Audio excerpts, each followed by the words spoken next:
you want me to do the slides or do you want to? I'll do it. Can I stand up? Yes. Yeah. Yes. Perfect. I'll just do it. If you don't mind. Yeah. Yes.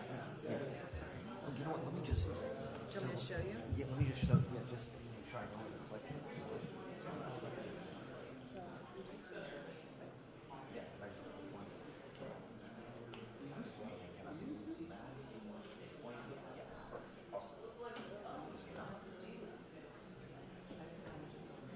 I feel like the world now is all about finding where you're supposed to click.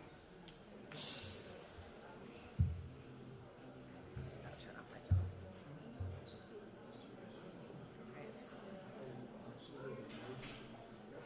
I didn't get that.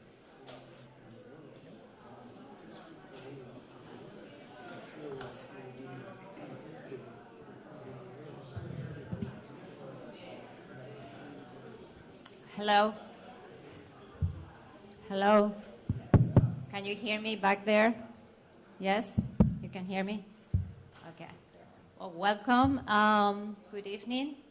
My name is Isabel Durocher, and I am a professor of Spanish and Latin American Studies here at Loyola in the Department of Languages and Cultures.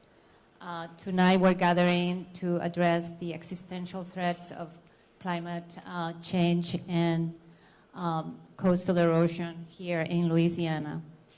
Our guest speaker is a Paraguayan-American journalist based in New Orleans, whose reporting focuses on stories that explore the intersection of identity, culture, race, and gender. Lorena also writes on politics and on inequity. Her works has been featured in Rolling Stone, the LA Times, The Atlantic, Jezebel, Elle, The Guardian, and Esquire, among others. A year ago, Lorena was awarded a Pulitzer Center grant to cover how Louisiana's indigenous communities adapt to coastal erosion. Her report will be published in Rolling Stone with the title of Louisiana's Coastline is Crumbling, These Tribes Know How to Save It. That report forms the backdrop to our discussion tonight.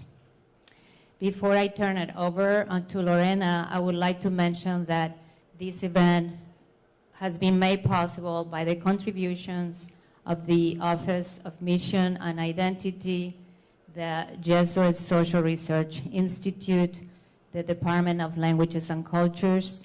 It is part of the Earth Week celebration hosted by the Environment Studies program. With that, I'm going to turn it over to our guest speaker, Lorena O'Neil, a moderator, and she will introduce the rest of the panelists. Please join me in welcoming Lorena O'Neil.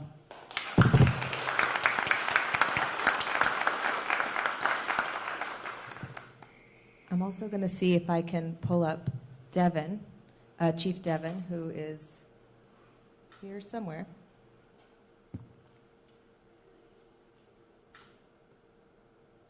Can you find me?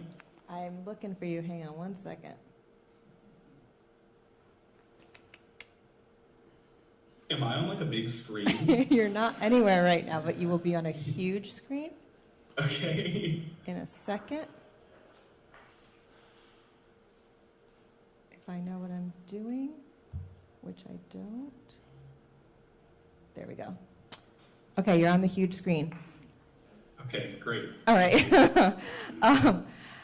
Hi, everyone. I'm so happy to be here. Thank you so much to Isabel for all of her planning and hard work on this. I'd like to introduce first Elder Chief Shirell Parfait-Dardar. Chief Shirell is the former active chief of the Grand Caillou Dulac Band of the Biloxi Chitimacha Choctaw, although she's still very much involved in leading the tribe alongside current active chief Devon. She is one of the founding members of the First Peoples Conservation Council of Louisiana, an organization of Native American tribes in the state of Louisiana. She was elected the first Native American chairwoman of the Louisiana Governor's Office of Indian Affairs Native American Commission, serving until 2023.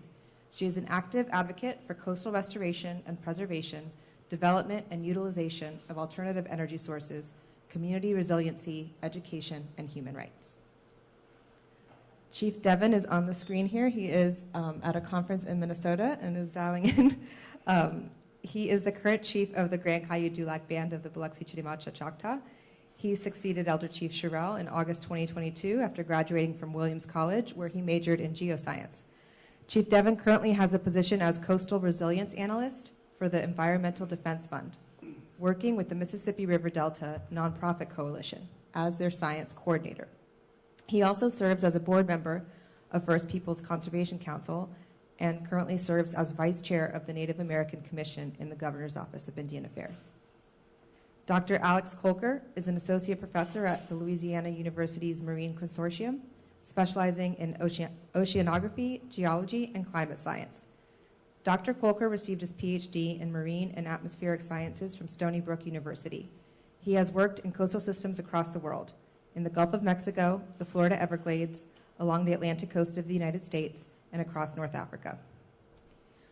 We are going to start out with Chief Shirell talking to us about the Dulac Band's tribal history, and then we will hear a little bit more about the topography of the Louisiana coast. Chief Shirell?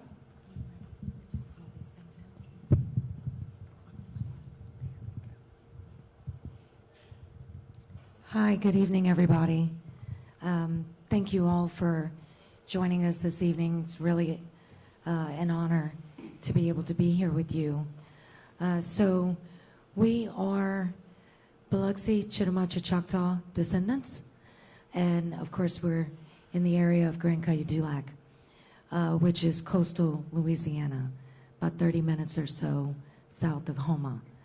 Our people have always said that we've always been there, and that's true, because our Chitimacha ancestors, if you look on the maps, right, they took up the whole southern portion of the state of Louisiana up at one time. And then during the Trail of Tears, at the Indian removal era, our Biloxi and Choctaw ancestors, rather than going off to Oklahoma with some of our other relatives, instead they joined the Chitimacha down in our area, right? And we became amalgamated. We became one people, and we're still there today. My family and I live down in Chauvin, as a matter of fact. You know, so one of the most amazing things that recently happened to us as a tribe that's going through the federal acknowledgement process, it's not just something that, you know, you're automatically given, right? You have to go through this process to achieve federal acknowledgement. We worked 27 years to find a genealogist, and she has a master's degree. And it was so nice to finally get those papers back that says they are, in fact, descendants of the historical Biloxi, Chitimacha, and Choctaw tribes, right? That was just the most beautiful thing. And that happened like a couple weeks ago. We got that information back. We're like, yeah, we always knew who we were. But to have it confirmed was a blessing. Thank you. Of course, we're a subsistence people, right? We make our livings off the lands and the waters, or at least we did for a very long time. But that environment is rapidly changing for us. Our harvests are not what they used to be. Yeah, at one time we could fill our freezers and actually make a decent income to support our families, being traditional harvesters, shrimping, fishing, crabbing, oystering. But with all of the environmental changes and climate change impacting all of these things, that life way has become less and less viable for our people. And it's not only altered our way of living and making a living, it's also altered our health as well, right? Because being subsistence people, you were used to, you know, harvesting and having your food provided to you from the lands and the waters. Well, those things again are changing.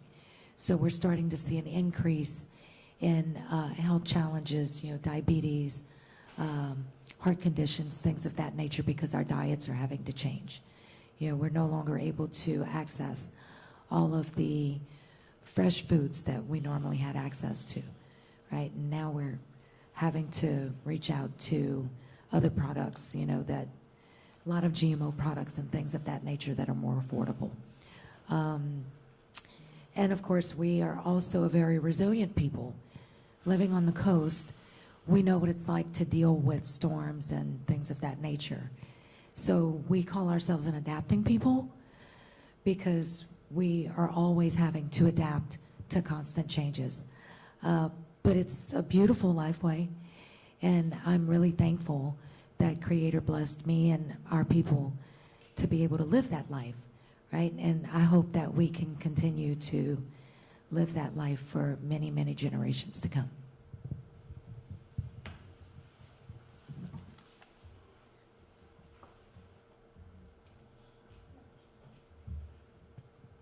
I also just want to add, the federal acknowledgement process is really important because a lot of resources are tied to being federally acknowledged. And there are a lot of politics around it, and a lot of the resources after hurricanes and after natural disasters are also tied to that. So it's very integral for many, many reasons and very difficult to come by for many more. Okay, Dr. Kolker, can you talk to us about the Louisiana coast? Yeah, sure. See if we can pull up that. Devon, we're going to put you down for 1 second, but we'll be back to you. Okay, great. Thanks. All right, well. I think it's that button, that one button. I know. All right, well, thank you so much, and that's great to hear about your.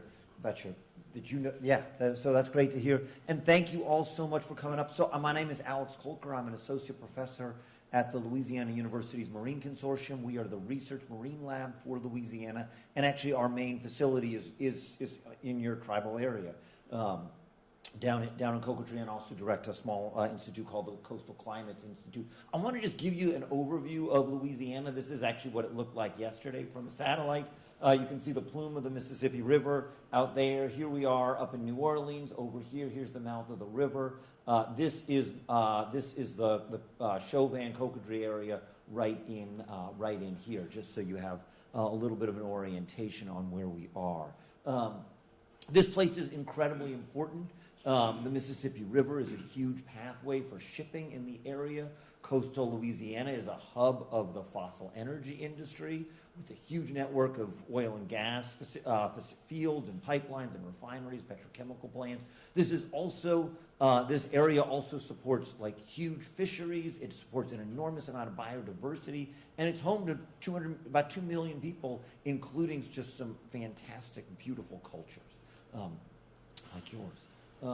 So the general orientation of this area is this area was built by the Mississippi River. Basically, the Mississippi River carries an enormous amount of mud and sediment in its channel, and when the river reaches the open ocean, the flow slows down, that mud spreads, that flow spreads out, and landforms build. And eventually, the landforms would build to be so great and so large that the river could not flow that path anymore, and it would jump, and it would shift down another path. And this sort of channel switching of the Mississippi River, which took place on big scales every 1,000 years and on smaller scales every 100 years or every 10 years, is what built this landscape originally. And you see, this is what a somewhat natural system would look like near the mouth of the Mississippi River. You can see these kind of fan-shaped features with high grounds on the edges and low grounds in the middle, which is actually a little bit of the geology of New Orleans too. The high ground in New Orleans is close to the Mississippi River, and the low ground is away from it. That's because all the heavy stuff settles out close to the river channel, and the muddier stuff is further from the river. And it's just a beautiful landscape with cypress trees that look like this, incredible birds. These are some roseate spoonbills just south of the Marine Lab where I work, just in Terrebonne Bay.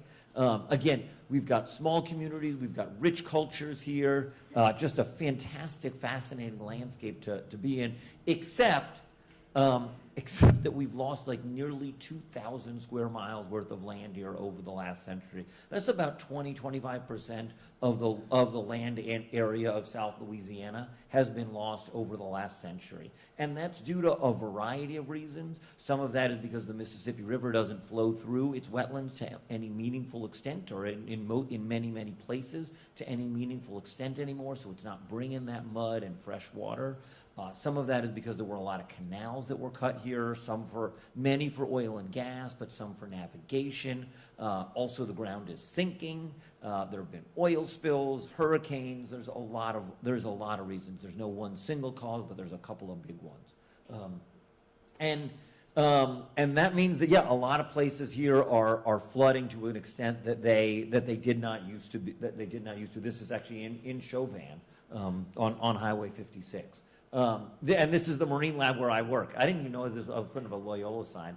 The Loyola boat, but yeah, truck, yes. But this is the Marine Lab where I work, and that is one of your vehicles. And that's a parking lot. That's not a boat launch, that's a parking lot. So that should give you a sense of what is going on here today in terms of the land change and climate. And this has been going on for decades. Those trees they've probably been dead for 20, 30 years and were alive for 50 years. So that's probably about 70 years or longer worth of trees. This bayou would have looked a little bit like a wet St. Charles maybe 100 years ago. So no, seriously, with like oak trees lining the bayou.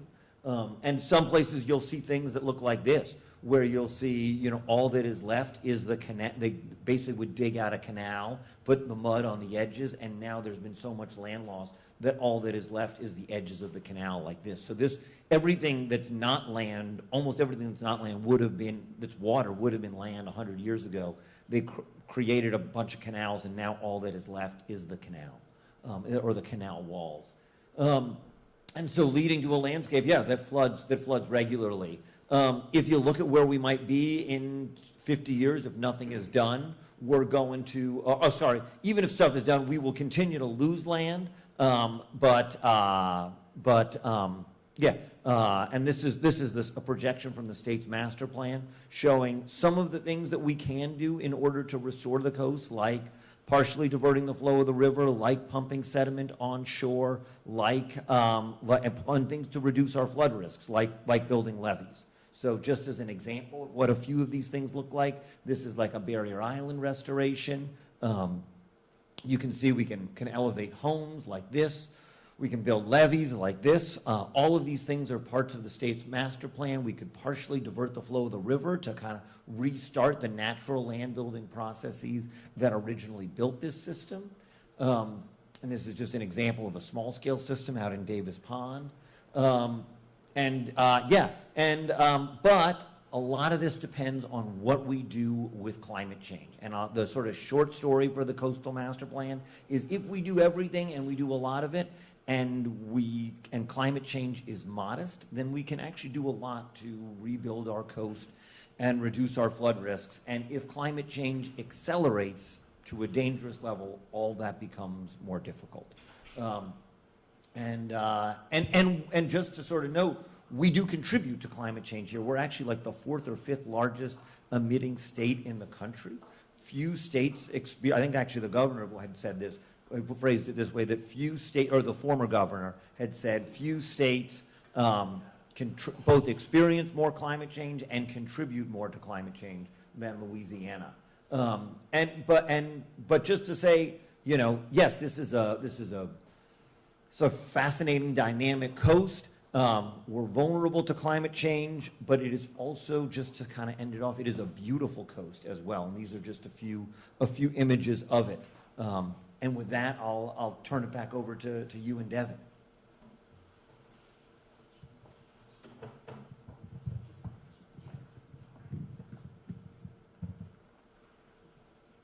All right, Devon, I'm pulling you up again and asking you a question. So. Okay, great. Let me know when I'm on the big screen. I will. See if I can do it again. All right. Okay. Chief Devon, you studied in college and did a report on how land loss disproportionately affects people of color and communities of color. We've obviously all of us live in New Orleans, and we all understand now, thank you to Dr. Kolker, about this land loss, but if you could speak to how it disproportionately affects communities of color down in Bayou. Yeah, great. And then I'll also say a couple things before I get into it. Number one, Lorena, I love what you've done with your hair. It looks great. Number two, and y'all also couldn't see me head nodding for Alex's stuff, but all very good. The second thing is I'm sorry that I couldn't be there with you guys. So I do my stuff in Louisiana, but I'm also very engaged nationally, internationally.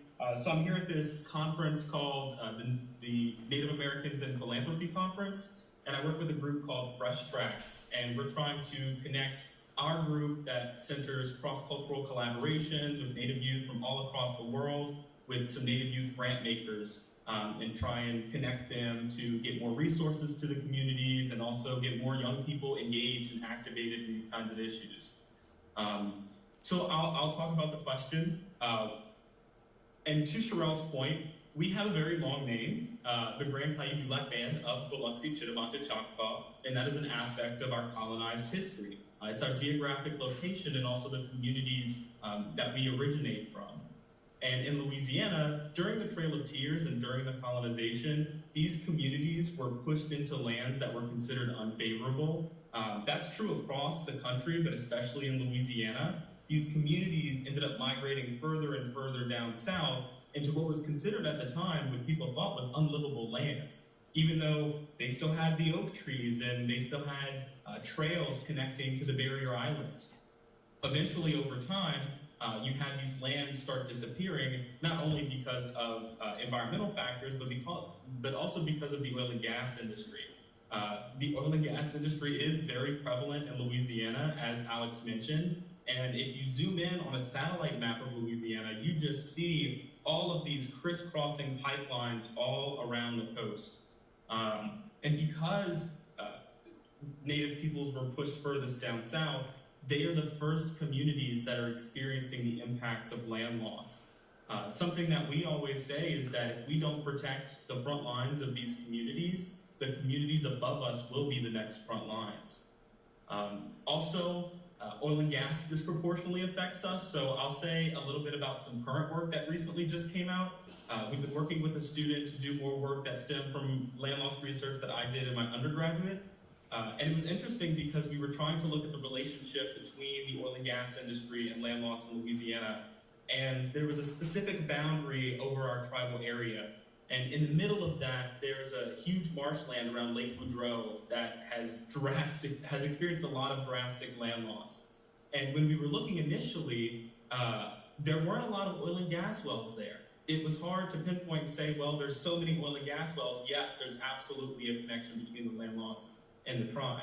But what we found is that it's not the amount of individual oil and gas wells, it's how much oil and gas are they pumping out of these wells. And while there was very little wells in the Lake Boudreaux area, those oil and gas wells were incredibly productive. And so the oil and gas companies had a stake in these lands, trying to make sure that they kept it or acquired more. Something that we hear from our tribal elders is that these oil and gas companies acquired the lands. And so these days, we live on lands that aren't really ours anymore and are owned either by oil and gas companies or private properties. And one of the reasons why these oil and gas wells were so productive is because there's a sedimentary fault that crosses the Lake Boudreaux area. And what happens with these faults is they can kind of move and bend, and sometimes they kind of form little ridges like this, and the oil and gas can get trapped. And that's how they end up producing so much oil from this area. And so as that oil and gas is pumped out of that fault system, the land subsides even quicker. And so part of my research that I did in my undergraduate degree was looking at how much land loss these tribal communities were experiencing in comparison to the rest of the region of coastal Louisiana.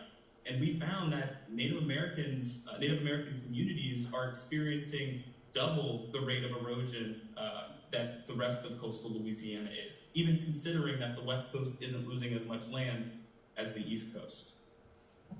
So that's my piece, and I'll pass it off. Thank you. Thank you, Chief. In addition to being the communities that are the most disproportionately affected, the argument could be made that y'all have been getting more affected for longer and have had a lot of knowledge that you can share about how to deal with climate change, because there has been climate change and things happening to nature that Native Americans learn to live with. Chief Shirell, can you talk about the traditional ecological knowledge, known as TEK, that you think that communities should be listening to the Indigenous people who can share this knowledge, and examples of TEK used in your community? No, absolutely. Okay, there we go. That's better. Absolutely. So TEK, or traditional ecological knowledge, it's science. It's a lived science, right? Our people have been in our area since time immemorial. And it's through those intimate interactions with their environment, with nature, right, that they've learned and studied it over all this time. So they really do understand what's happening with, like, the shrimp or the fish, or why the blackberries aren't producing as much, one season compared to the next, and some of the different things that we can do to try to protect and preserve and repair any damages that have happened in our environment. We are literally stewards of our environment.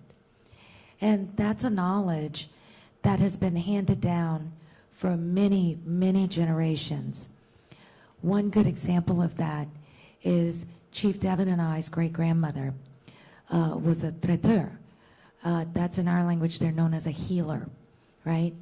She was, I believe, 92 when she passed, completely healthy. But she lived completely off the land. Any of the ailments that people in our community had, she would use natural herbs and remedies to be able to treat them, right? All things that she grew herself.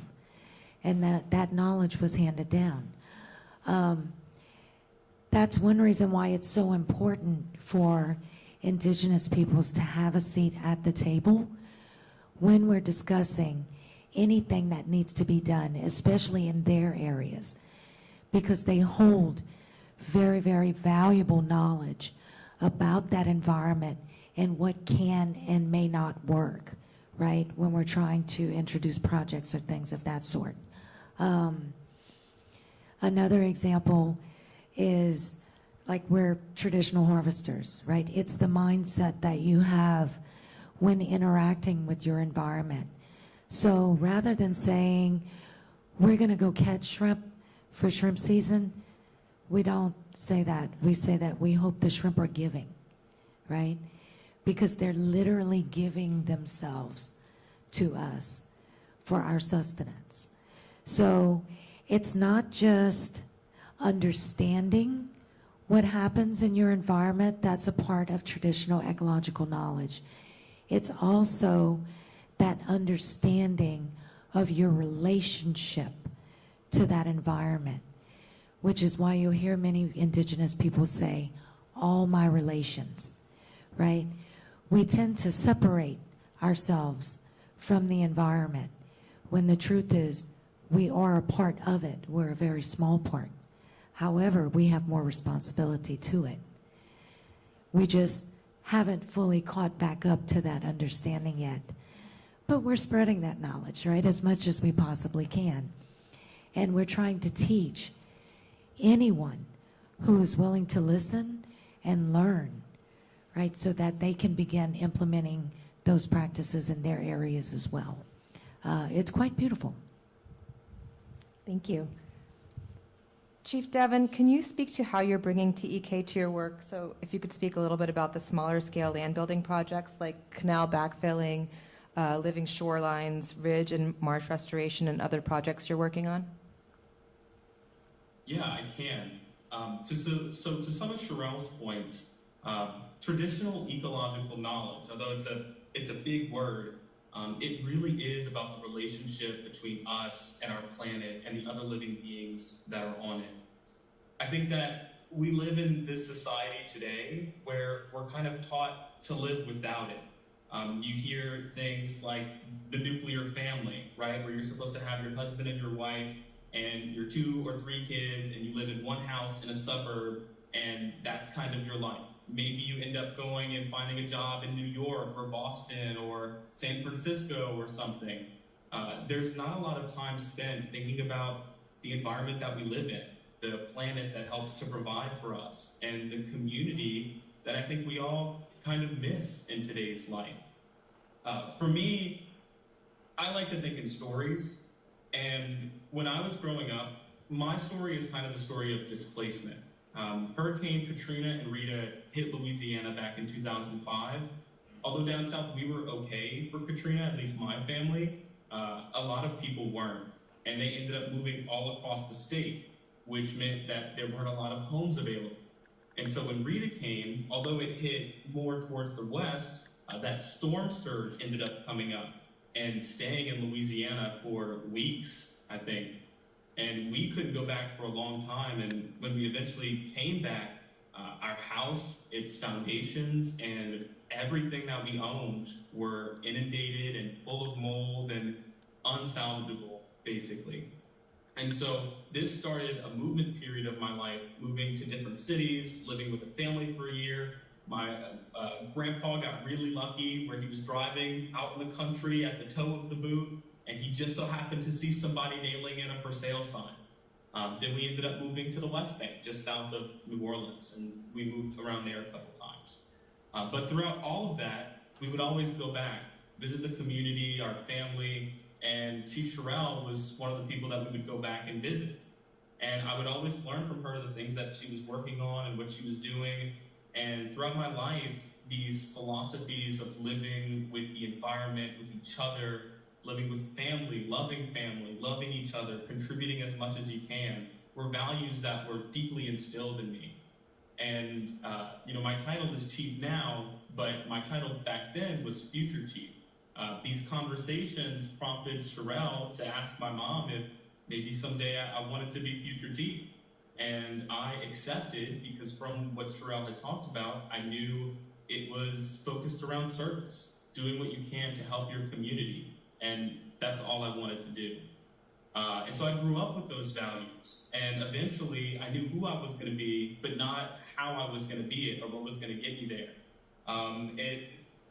Long story short, I didn't think education would get me there. I wasn't great at school at all. But then I had an opportunity to go to a really great school, Williams College. It was a fight to get in there with a failed application and trying to audit classes to get into the college. And eventually I got in.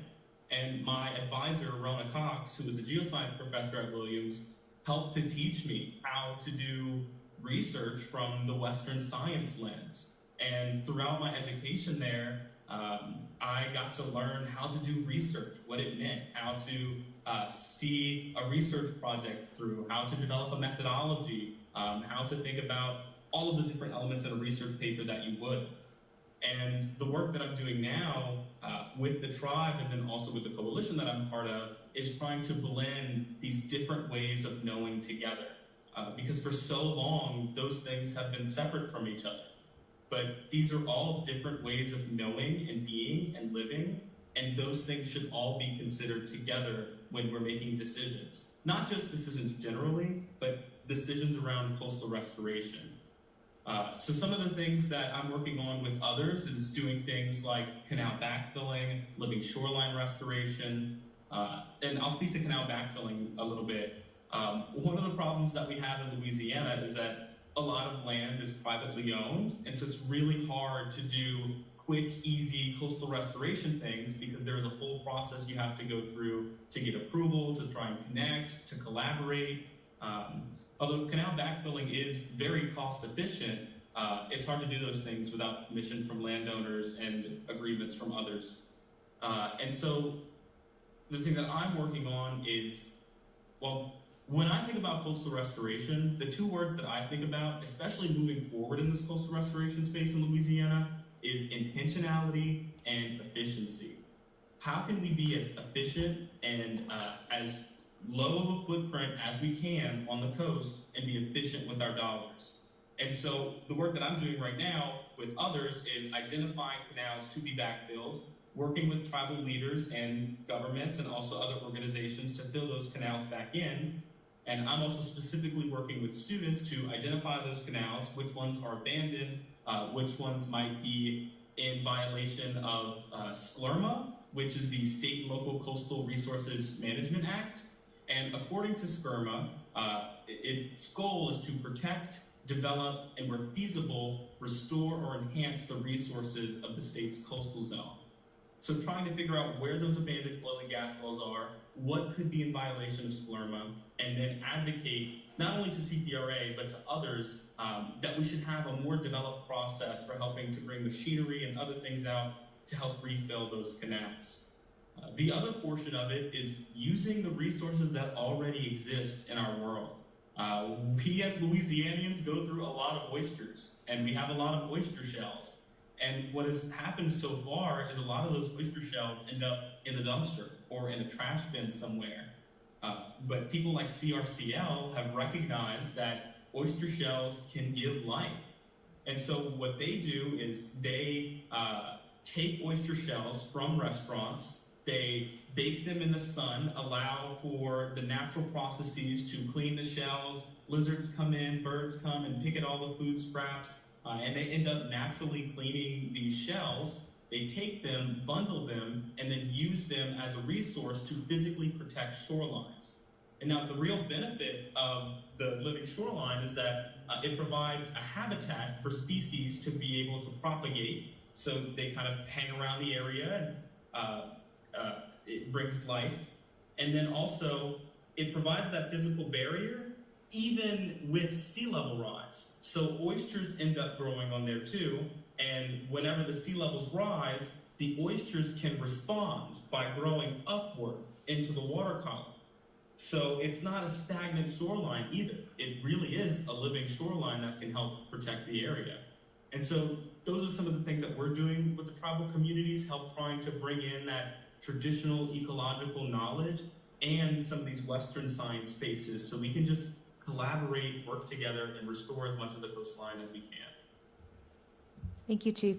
You mentioned the coastal master plan, and I was wondering if Dr. Kolker, you could speak to the coastal master plan in general for people who don't know what that is. Yeah, so in the years after Hurricane Katrina, the state set up a process to address the coast, right? There were many reasons that Katrina was as bad as it was, and one of the big ones was that the coast was a mess, right? And there was a big storm surge, for example, that came up, flooded the lower Ninth Ward, and came up the east side of New Orleans and flooded the lower Ninth Ward. That was one of the many reasons that Katrina was as bad as it was. And so in the years after that, the state set up a process to address the coastal issues. And that plan had two main goals. Its goals were to build as much land as possible and to reduce flood risk as much as possible in terms of dollars. And it's also worth noting when people have questions about the plan, the metrics are land in acres and flood risk in dollars. It's not every aspect of the coast in everything that they do, and it's not every aspect of flood risk. Those are their two metrics. And they have a plan. It's actually a pretty science-based plan. They run a series of models, of sort of computer models and engineering models to figure out which are the projects that build the most land and which are the projects that reduce the most flood risk. And those projects tend to be, the land building projects tend to be two or three things. Either they're often some kind of dedicated dredging. People are using a dredge boat.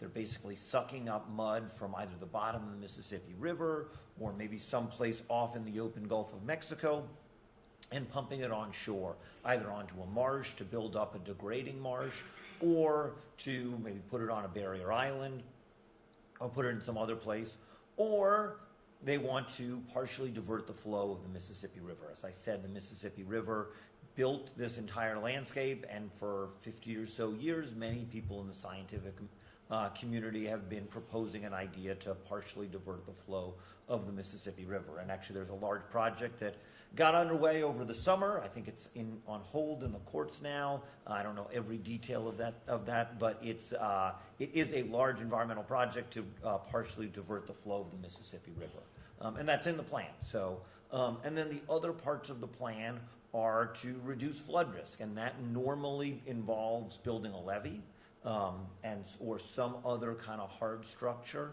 And then there's also some money in there, I think in some parts of the plan, to do some non-structural work. That's encouraging people to elevate their homes, for example.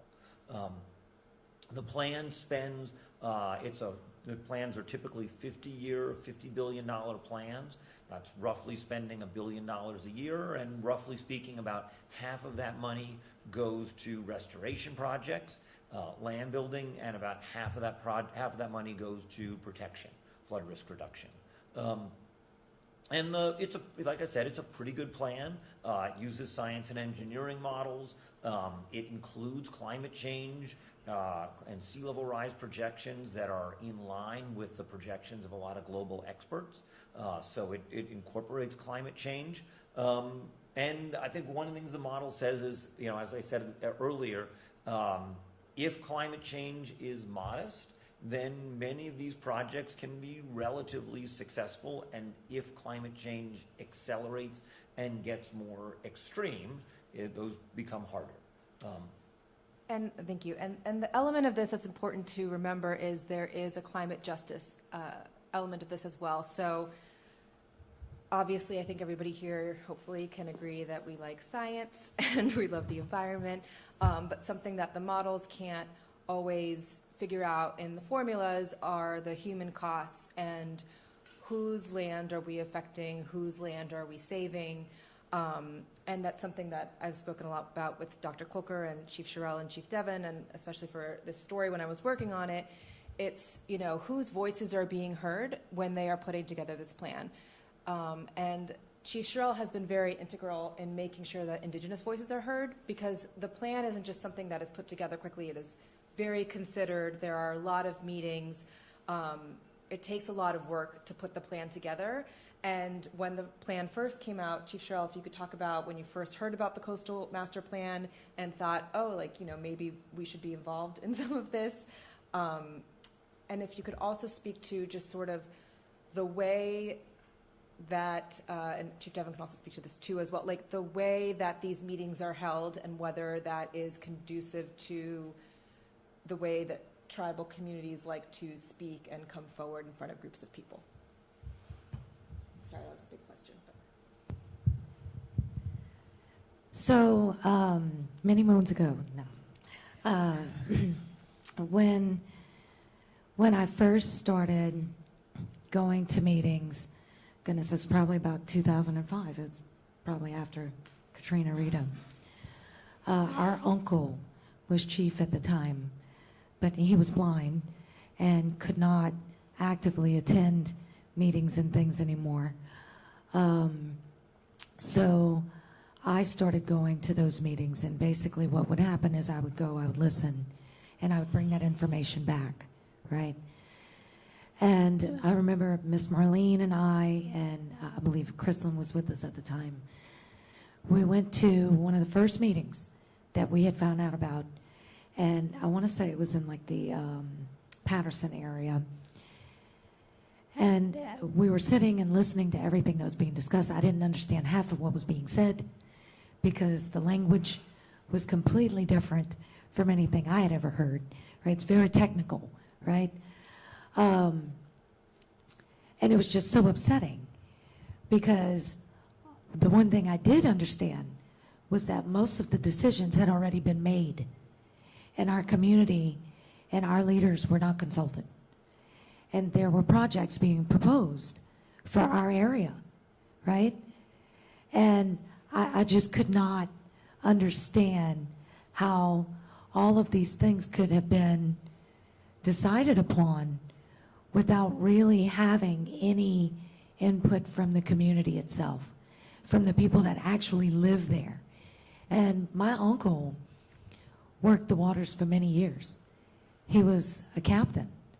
He worked offshore, right? So he understood the water. He also understood the land. So was my dad. So there was expertise that wasn't being included into these decisions. So I went back and I explained to my uncle what was going on, you know, and I was very upset. And of course, he was talking to me about being chief at that time as well, which I was trying to avoid, because I knew I had big shoes to fill. But as time went on and, you know, started getting more and more upset, just realizing how things were going, started going to more and more meetings and really started to push for having community voices included. You know, pushing for the fact that there was valuable knowledge that was not being included in the decision-making process, right? So it's like, and I speak the way I feel, and I was like, you got half a plan, right? Because most of the knowledge that you need that's directly from the community is not in it, right? And the best way to have a good plan is to have all of the voices present and included in that plan.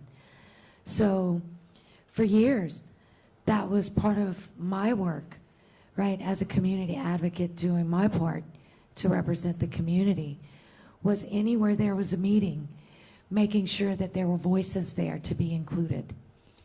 And eventually that led us up to the Native American Commission, right, where we actually had a commission with tribal leaders where their voices could be heard based on what was actually happening in their communities and what resources were needed in their communities. And that's moving forward, thankfully. I was very thankful to serve on that. I was also included in the Climate Initiatives Task Force as the only Indigenous representative to serve on that task force, which was a pretty big job considering all of the dynamics in everyone's community, right? It's very different depending on what region you're in and what challenges those communities are facing depending on what region they're in. You know, down in our area, we're dealing with coastal issues, flooding, erosion, things of that nature. But up north, right, we're dealing with farming issues and an increase in things like boll weevils, right? So it's really important to have all of those voices included, especially if you're considering doing any type of work in those areas, right? Especially if we're doing big projects, because there's just so much valuable knowledge that comes directly from those communities that for a very long time simply was not being included. And I never had a problem with going in and poking the bear and saying, hey, why you got, there's no natives in here, right? You're doing projects in their backyards, but they're not in here. You know, and we're starting to see those changes happening, which I'm very thankful for, because I know for us, everything that we do, we consider everyone, right? Because it literally is about the next 7 generations. So when we speak, we're not just looking out for ourselves and the coast, like Chief Devon had mentioned.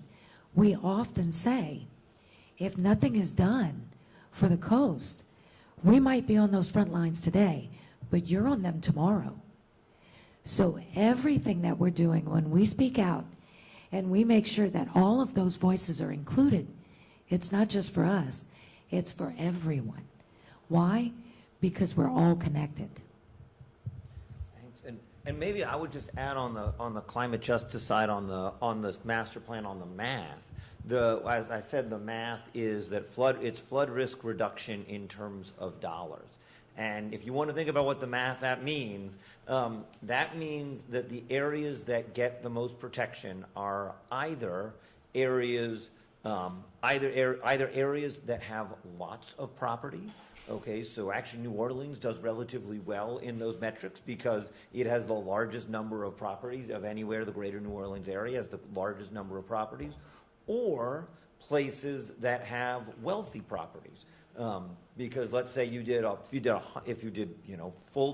damage to $1 million home or full damage to $100,000 home, the $1 million home would be more dollars damaged. So areas that are rural areas or areas that are low-income areas tend to fare less well in the math, whereas areas that are either wealthy or highly populated tend to do much better. So the math has, baked into the math is a justice question, and you really have to talk about what that means. And it gets really kind of geeky and like where are numbers associated with it. But I would put math, there is a justice angle to math. And so if there are math majors in this room, think about the math is actually, our country runs on a lot of formulas. And there are lots of formulas for various things, and I would say think about what those formulas actually mean and what gets inputted into all of those formulas, because what comes out of that could either be inequity or justice. I think that's a wonderful point. Oh, sorry, Shirell, go. And just to add to that, the term that we normally hear in our area when projects are proposed, right, is it's not cost effective.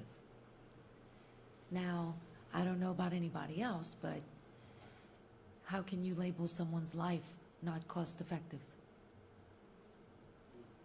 I can't follow that. No.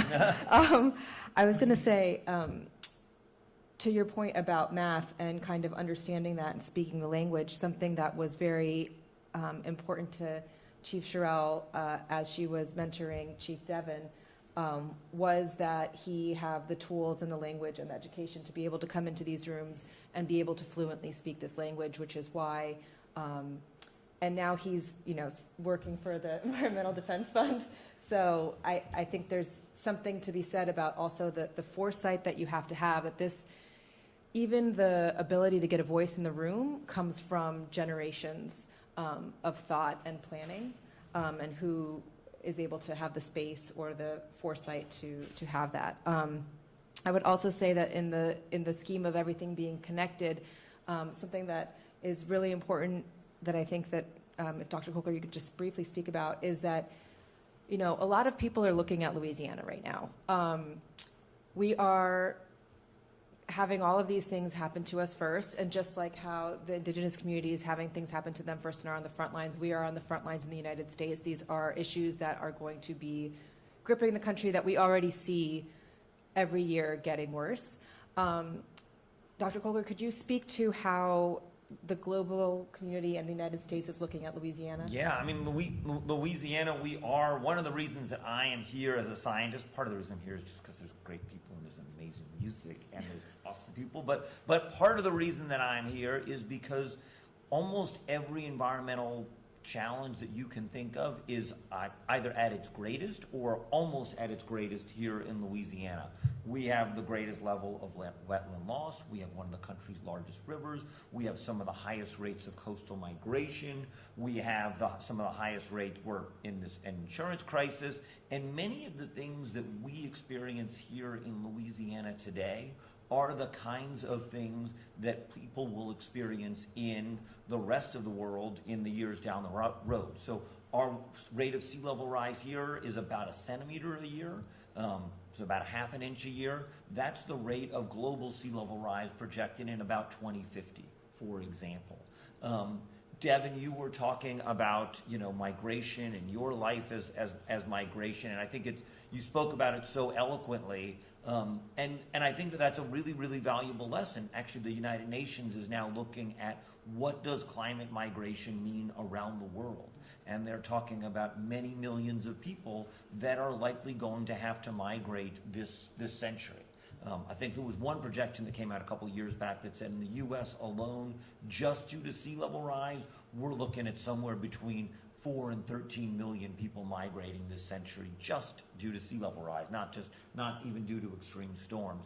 So the kinds of lessons that, you know, Devon had growing up, like, you should be talking to people about, and in fact, I'm sure you are, you know, talking to people about that experience, because that is actually a globally valuable experience. Likewise, the experience is that we were on the front lines of creating an a coastal restoration plan, and places all across the world are looking at Louisiana. I've had the opportunity to travel across the world. I actually had the opportunity as a Fulbright Scholar, which is a U.S. State Department program that brings people across the world.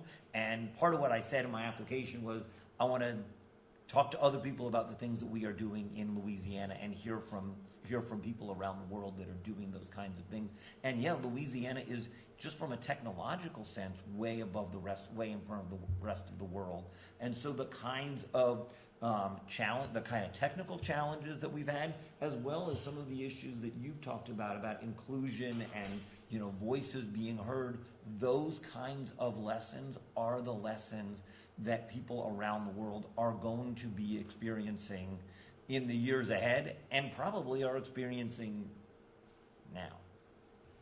And I know that we have to take questions soon, but I just wanted to ask Chief Devon one last question about making it more accessible for coastal communities to provide feedback, and the work that you're doing to open that up.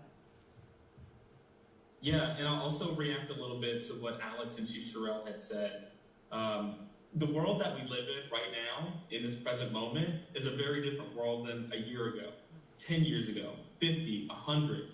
The world is in a constant state of change, and that is probably the only constant that we have, is that it's always changing.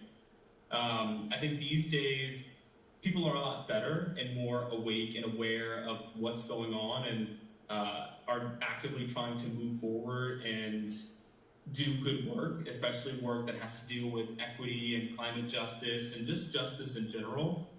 A lot of times you have very well-intentioned people who have big hearts and want to do the best that they can.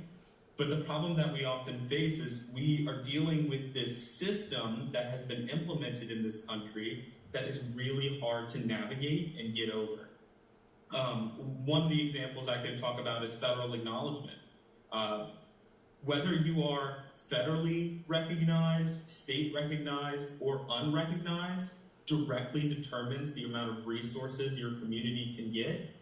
And if your community is good at paperwork, they get more resources. This was a system that was intentionally designed to erase Indigenous communities off the map. And this is a system that still exists to this day. I mean, we have been fighting for almost 30 years at this point to try and get federally recognized. We are people who transfer our history orally. We talk to each other, we communicated in stories. And so it's really hard to get these pieces of paper, written paper, when you had people who were actively trying to run away from the government who was trying to kill them or move them. And so connecting that back to our history is very hard. We've been doing the work, and many others before us have also done that work. But it's a system that still exists, and we're trying to overcome and change that system. And it takes one step at a time. Sometimes it takes one person. Sometimes it takes a lot of people. It's really hard to do big systems change really quickly. And so one of the things that I ended up doing that's related to some of the points that Alex and Shirell brought up was thinking about how we change that system. So this is true not just within the coalition that I work for, but in many places all around the country. There's this sentiment where we have to save as many people as possible, right? And that sentiment is totally valid. We have to try and save as many people as possible.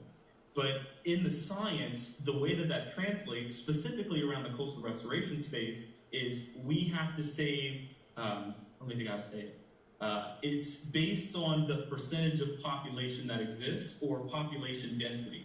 So, like within my coalition, one of the things that we have done, and my coalition is incredible. They do a lot of well-intentioned, meaningful work.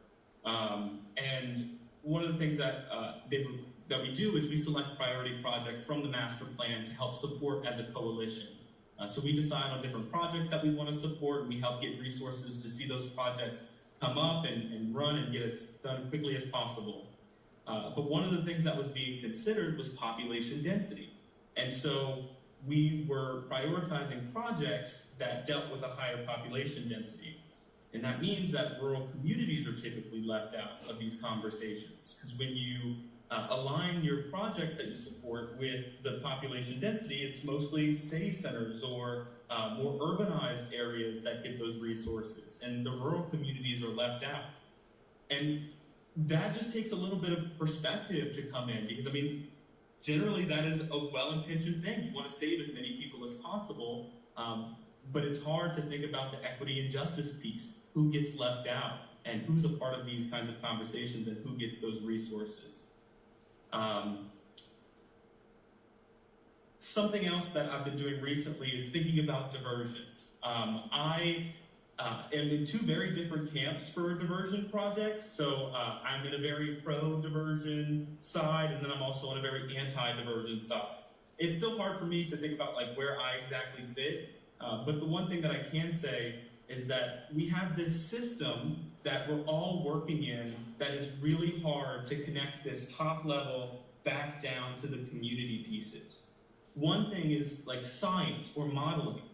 That is something that is highly technical, that takes a lot of face-to-face computer time, maybe discussions with advisors, other scientists, and there's a lot of hefty lifting that goes into doing these modeling processes. But there's not a lot of opportunity for communities to connect to that. So oftentimes these modelings happen, maybe they end up getting written in a white paper, a report, or an EIS, an environmental impact statement that has to be written with the different projects that are upcoming.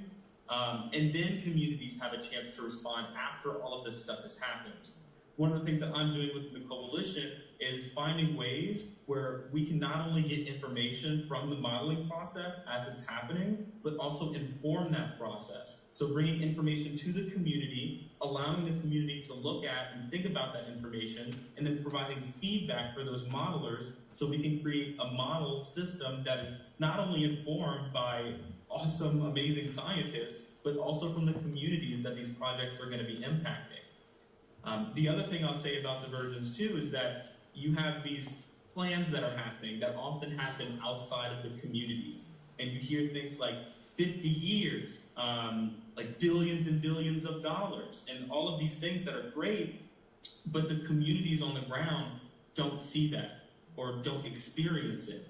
And so to these communities, all of this money and all of these things are happening above them, and not much is happening with the community. So part of what I'm doing with the coalition and work that's been done by others for many years is thinking about how we can implement an adaptive management structure, a structure that allows for power sharing in decision making, not only with the people who are in charge of these projects, but also the communities that these projects are going to affect. And so it's just kind of finding ways to bridge the communities with this top level science and government stuff that kind of happens. And this is a challenge for everybody across the country right now, even globally, is how can we get rid of this top-down structure that exists and happens to communities and instead approach it from a bottom-up cyclical way where we are constantly working and collaborating and in conversation with each other so that we can inform these projects and these processes as holistically and fully as we can with each other. Because at the end of the day, all we have is each other. And we got to move forward with that. Thank you, Chief. That's the $2.2 billion question. How do we figure this out? Does anybody have any questions from the audience? I can come around with the microphone.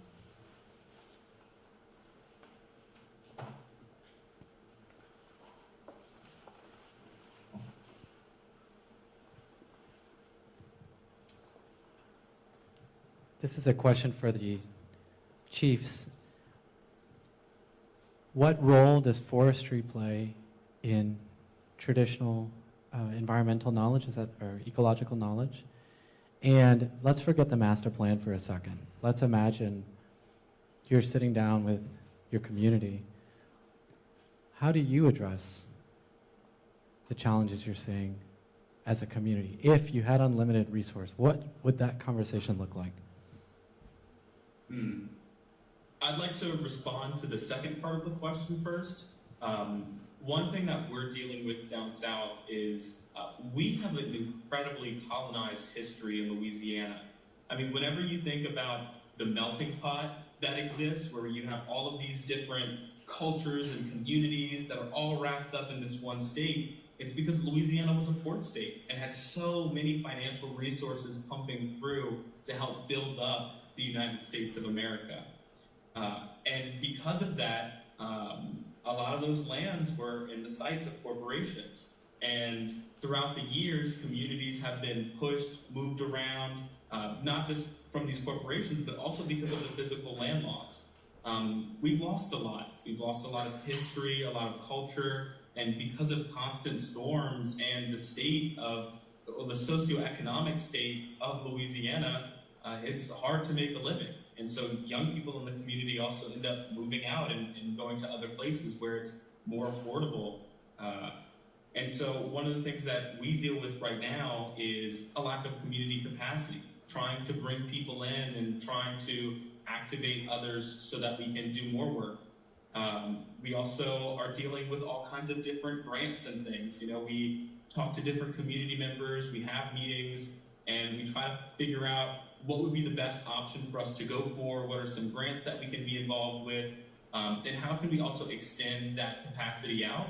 So we work with our community members, but also we work with other nonprofit organizations, government leaders, and we try to find whatever capacity that we can. And that really helps. In terms of forestry, it's really hard to think about forestry in Louisiana because I know there's a lot of tree plantings and marsh plantings, but when you go down south, a lot of the trees are dead and there's a lot of marshland all around. And so I think about it a lot through just marshes, and it's crazy because I don't think about forests all that much anymore. I grew up in a whole different era in Louisiana where those forests that were once thriving along the coast aren't part of the history that I even remember. The history that I remember of the coastline is of flat marshland all the way out to the Gulf Coast. So I'll let others answer this too. Maybe I'll say something else. Thank you for your question. And Chief Devon is right. That landscape has changed dramatically. I can remember as a young child, right? We were always in the woods where we shouldn't have been, you know? And we were there all day long, all day long. It was the best. It was absolutely the best. But it doesn't look like that anymore. So what some of us are doing, in our community is an aging community, okay? We have a lot of elders. But, for example, my family and I'm a tree hugger. I admit that, right? We are actually moving forward with growing trees and hopefully encouraging and inspiring others to do the same. So we started our own plant nursery, but it's mostly focused on trees. You know, a big focus on indigenous trees, magnolia, bald cypress, things like that, right? Hopefully live oaks, that's my favorite, you know. So, you know, down where we're at, we had 1 arpent of land before Ida, but after Ida, we ended up with 5 arpents of land. We were blessed in a sense. And with all of that land, right, we're like, okay, what can we do to give back? There's a lot of land. We only need so much, you know, and my husband loves to plant things. My children, you know, we're doing the best we can and just trying to stay, I guess, as responsible as we can too, right, to be able to give back. But that is one of the things that we're doing.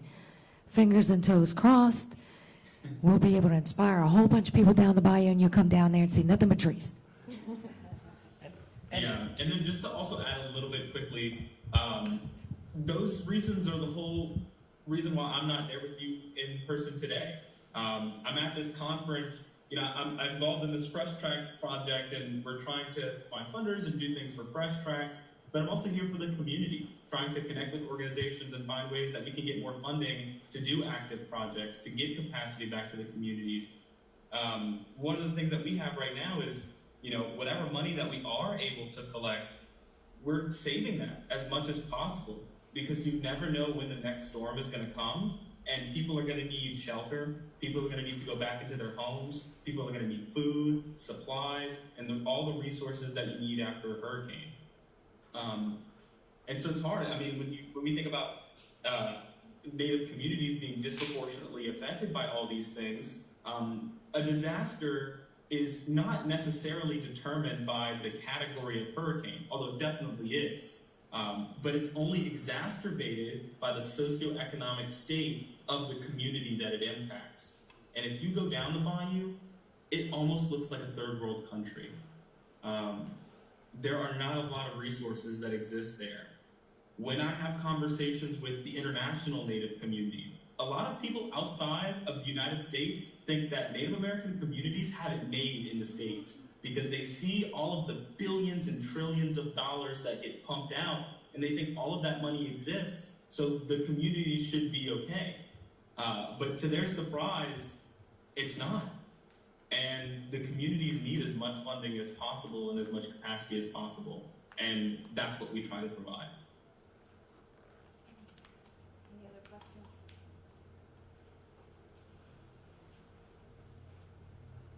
Hi, I'm Erin. I'm an environmental studies student here at Loyola. And my question surrounds the Barataria sediment diversion. I know, Chief Devon, you kind of touched on your thoughts on diversion, but I was wondering, what does TEK, from your culture and history, tell us about the risks and benefits of the stalled in the court right now Barataria sediment diversion project? Mm-hmm. Well, from what I know, we're living on a dead landscape. Even a couple generations back, we only remember the landscape as it was mauled and developed by these corporations. One of the things that our community used to do is we used to be a local migrating community, and that we wouldn't have these giant big shifts to different states around the country, but we would migrate along with the storm surge and the sea level, just with the rise in storm surge, and with the tides. So when a hurricane would come in, the communities who were situated along the Gulf Coast would migrate upriver and stay where it would be safer away from the storm waters, and would be able to migrate back down. We were a community that lived with the river and understood the river and how to live with the water. Nowadays, this river has been sectioned off. It's no longer able to move and migrate the way it used to, because we have all of this infrastructure that's been situated around it. Now, for us down the bayou, it'd be hard to reconnect because the river is so far away from any of us. But there are other places where it can connect. And I think there is something to say about being able to adapt and live with the river. And that's what I'll say about that. Maybe just for some dates, I think they put up, the levees sort of started coming, the French started building levees probably in the 1700s, but then the main flow got cut off in, let's say, the mid to late 1800s, sort of around 1880 in that era, and then Bayou Lafourche was shut off, I think, in 1904, and then the levees were strengthened after 1927. So, yes, starting in the sort of late 1800s, and then through much of the 20th century, much of these areas have been cut off to fresh water. And I don't know, you want to add something else? And prior to the levees, our people were mound builders. They knew where they lived, right? Some of those structures are still in place today, which is also one of the projects that we have to try to protect and preserve those. I mean, they're ancient, they're beautiful, and they still are withstanding, right? So that says something about their engineering skills. But they understood that they lived in a floodplain and that the river provided life, even though it would flood things. But with all of those changes happening, you know, I can't speak for or against the diversion because I don't understand all of the technicalities involved with it, which is why we have Chief Devon. But I can definitely say that what I do understand about the diversion, that's only one thing. And its main focus is in one area. So while we have that going, we are completely ignoring the other areas that are going to lose land. It's going to take 50 years to see results from that diversion. What's going to happen to the rest of us in the 50 years if nothing is done? So what we need to see happening is that along with these major projects, right, we need to have smaller projects that are going to support and complement them. It's just going to make all these projects much more successful, right? So that's my stance, and that's mostly what I've heard from some of our elders is that, look, this diversion is happening, whether we agree with it or not. We know that it's going to change a lot of things, okay, some not for the better, especially when we look at our non-human relatives, okay, and that's heartbreaking in itself. But we're going to be facing changes regardless, so we have to do something. We stand firm on if you're going to do this, we need to be doing other things as well. And we should be minimizing the negative impacts as much as absolutely possible, because all life is sacred, down to the microscopic organisms that make our lives possible. Thank you. Thank you. I would like to thank everyone for coming, and I would especially like to thank Lorena O'Neil, Dr. Kolker, Chief Shirell, and Chief Devon. Thank you very much, and good night, everybody.